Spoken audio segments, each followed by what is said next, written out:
Do you recommend that agents use like any local caller IDs? Do you call from your cell phone? Like, what's your strategy for like outreach? I mean, honestly, dude, I've tried both. Like I've tried dialers, I've tried all that stuff, and like I love to handle. Like I literally dial from like my personal phone. All my clients are in my personal phone. I don't have a second phone. I don't have any of that. The same phone number that I had in high school, same phone number I got now. Yeah, no, I like it, bro. I And like it's it. and that's how you know, like when you put it into perspective, people are like, oh, I'm working the leads. Well, it's like, are you really working the leads? You know? Mhm.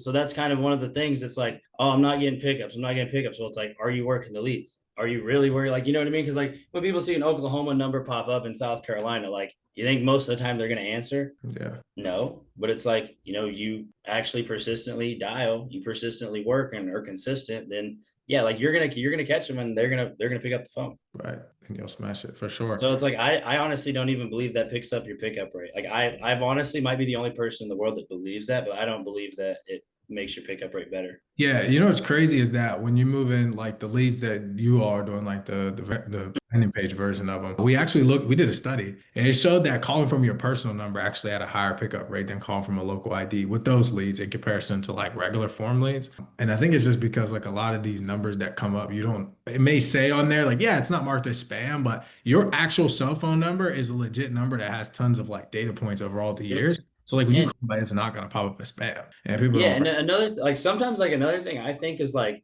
if you are calling from an out of state like like phone number, like you call them once or twice, they're like, or like you call them from the say you're calling from a dialer, my bad, and they're like, oh, this is someone, I'm in Oklahoma, so it's like, oh, someone's calling from Oklahoma. Oh, they called me three times from Oklahoma, or the same state. It's like, oh, they probably just got the wrong number. Like they don't know what they're doing. They'll leave a voicemail. So then it's like, but if someone's calling me from Florida and they call me three times and like then they FaceTime me, I'm like, who is calling me from Florida?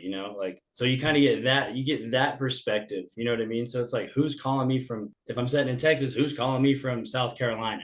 So it's like, okay, if you think about it like that, it's like, okay, why have they called me, every day the last week, three times or four times? It's like, what's going on? This has got to be something. It's got to be somebody. Right. No, it's definitely the right way to look at it. Now, transitioning real quick before we hop Mhm. into your script and the training, your last month was your first, that was funny. Yeah, you was your first full month with us. How much did you write just for the people that so they I'll tell you exactly. Let me go back to our little tracker. It was like 53 or 58. I don't remember. But it was, yeah, so 53 or 58,000. Let me scroll. Could have been that long ago. All right. We'll do the low end. We'll say 53. And then while I'm looking for it, when I find it, I'll let you know.